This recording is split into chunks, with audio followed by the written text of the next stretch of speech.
Hey you guys, it's Caroline. Welcome back to my channel. If you are new here, welcome to the Socially Different YouTube. Comment, like, subscribe, and share so other people can have access to this good spiritual food. And if you haven't already, turn your post notifications on so you can be notified when I create videos. So today we are going to be coming out of the book of Joshua. And we know the book of Joshua talks about the Israelites conquering their promised land. God had told them that they would, and it came to pass because he is not a man that he shall lie. But God gave Joshua some specific instructions. He told him, as long as you follow the instructions that I have given Moses, as long as you are courageous, as long as you do not fear, as long as you do not doubt, don't turn right, don't turn left. He said, follow these instructions, meditate on it day and night. Everything you touch, you will be successful in, and nobody will be able to defeat you. I have went ahead of you. Basically, you have already conquered your enemies.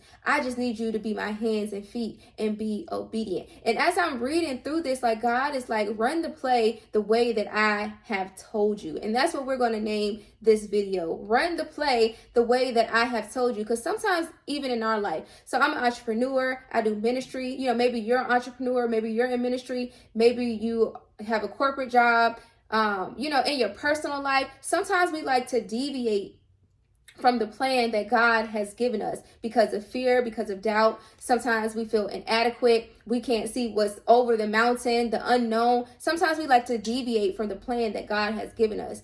And sometimes we're going around and around and around in this same cycle because we are doing what we want to do. We keep going this opposite direction than what God has said, and we're hitting roadblocks, and we're hitting detours, and it's not as easy as we thought it would be because this is not what God had told us to do. And like I said, he told Joshua, as long as you are obedient, you are going to be successful in everything that you try to do. But there became a time that the Israelites were not obedient, so they were defeated. So after they had conquered Jericho, they found out that there was a man in their camp. I'm going to kind of paraphrase this so it's not too long, but there was a man in their camp named Akans, and he had taken some things from Jericho that God told them to destroy. And because he had did that, the whole army of Israel suffered. When they went to their next town, which was Ai, they were defeated at first. And Joshua was upset. He was like, why would you take us to the other side of the Jordan River just for us to be defeated? And that's how we sound sometimes in our life. Why would you tell me to lose my job, God, just for me? Why would you tell me to leave my job just for me to lose everything? Why would you tell me to move to this new state just for me to have to come back home? Why would you tell me to do this thing that you told me to do? Whatever it is for you, put that in there. Just for me to be ridiculed, just for me to be laughed at, just for me to be embarrassed. Why would you tell me to do that, God? And Joshua was basically like, once the Canaanites find this out, once our other enemies find this out, they're just going to wipe us out. And he was like, then what will become of your name? And I just want to say, like, sometimes we are worried about making God look good. We don't have to defend God. God's name is great all by itself, and everything is going to work together so that he can get the glory in the end. All we need to do is worry about being obedient to what he has called us to do. And he told Joshua in Joshua 7, he said, get up.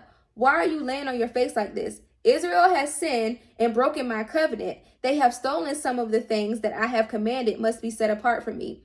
And they have not only stolen them, but they have lied about it and hidden the things amongst their own belongings.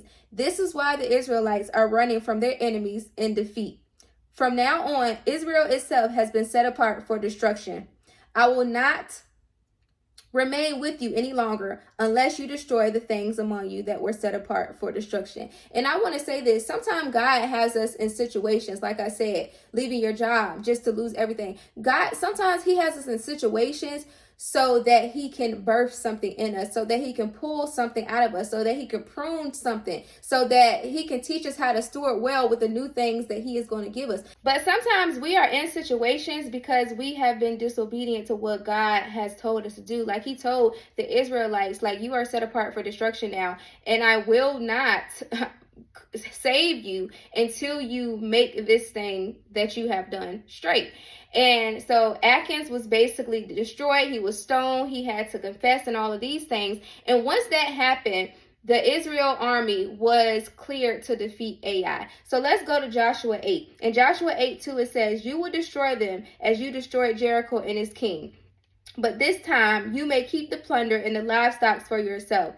Set an ambush behind the town." So not only did they defeat their enemy, but because God gave them the play and Joshua ran the play the way that he was told to run the play, they defeated their enemy with ease. So I'm going to paraphrase this. So basically he said, set an ambush. So they set an ambush behind the town. They had some soldiers go in front of the town. King Ai, his soldiers came out. They drove all of the men out. So basically they made the town of Ai weak. The ambush went in. They burnt the town down. And basically they were able to destroy the whole town of Ai, just because they ran the play the way that God told them. They defeated their enemy with ease. And like I said, this doesn't necessarily have to be an enemy. This could be a mountain that you're looking at. Like I said, something that you have been trying to do in your own strength. And God is saying, do what it is that I have called you to do, my son, my daughter. And everything that you touch, everywhere you go, you will be successful.